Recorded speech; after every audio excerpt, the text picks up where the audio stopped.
देखो मैं यहाँ पर नहीं रहूंगी, तुम मुझे बस नया घर लेकर दो, मुझे यहाँ बिल्कुल नहीं रहना। तो तुम क्या चाहते हो कि मैं मेरे भाई को छोड़ दूं? हाँ, मैं यही चाहती हूँ कि तुम अपने भाई को छोड़ दो और हम लोग यहाँ पे नहीं रहे, समझे तुम? ऐसा कभी नहीं हो सकता, मैं मेरे भाई को कभी नहीं छोड़ सकता। लास्ट वार्निंग है, तुम्हें समझना है तो समझो, वरना मैं चली जाऊंगी अपने पापा के घर, तुम यहाँ पे अकेले रहो, ठीक है? अर्चना, कुछ रिश्ते ना घर की गर्मा गर्मी में टूट जाते हैं। जिस इंसान को तुम विलन समझ रही हो ना, वो इंसान देवता है। अर्चना, अपनी शादी को कितने साल हुए? सिर्फ 2 साल। और भैया की शादी को पूरे 5 साल हो गए। और इन 5 सालों में भाभी ने मुझे अपने छोटे भाई की तरह रखा है। मुझे खाना बना खिलाती थी, मेरे कपड़े धोती थी, और मुझे जब भी गर्म खाना चाहिए होता था वो उसी समय गर्म खाना बना के देती थी। और मुझे किसी भी चीज़ की जरूरत होती थी तो भैया को जाकर बोलती थी कि मनीष को ये चाहिए। और तुम क्या चाहते हो कि इस छोटे से लड़ाई के चक्कर में मैं घर छोड़ दूँ, अपने भाई को छोड़ दूँ? माना कि तुमने अपने घर पे काम नहीं किया, लेकिन जिस घर में तुम शादी करके आई हो वहाँ के तौर तरीकों को तो अपनाना पड़ेगा ना, थोड़ा बहुत तो एडजस्ट करना पड़ेगा ना।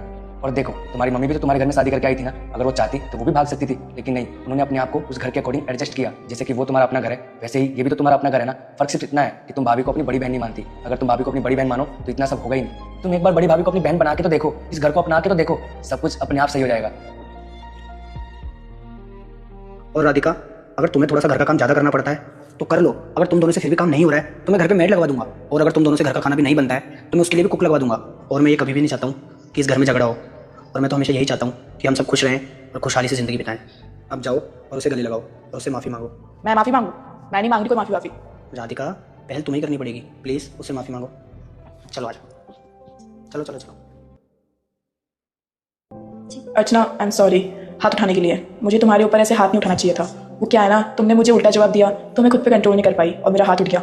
बट हाँ, मैं आगे से ध्यान रखूंगी कि मेरा हाथ ना उठे तुम्हारे ऊपर। माफी तो मुझे मांगनी चाहिए आपसे, मैंने आपको बहुत भला बुरा बोला और मैंने आपसे बदतमीजी से बात करी, बट आई प्रॉमिस मैं आज के बाद ऐसा कभी कुछ नहीं करूंगी। तुमने अपनी गलती मान ली, मेरे लिए यही बहुत है। वैसे हम एक घर में रहते हैं तो मिलजुल के तो रहना पड़ेगा ना।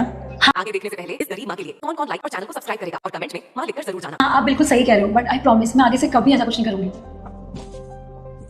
अब रात के खाने की तैयारी कर ले। बिल्कुल, चलो।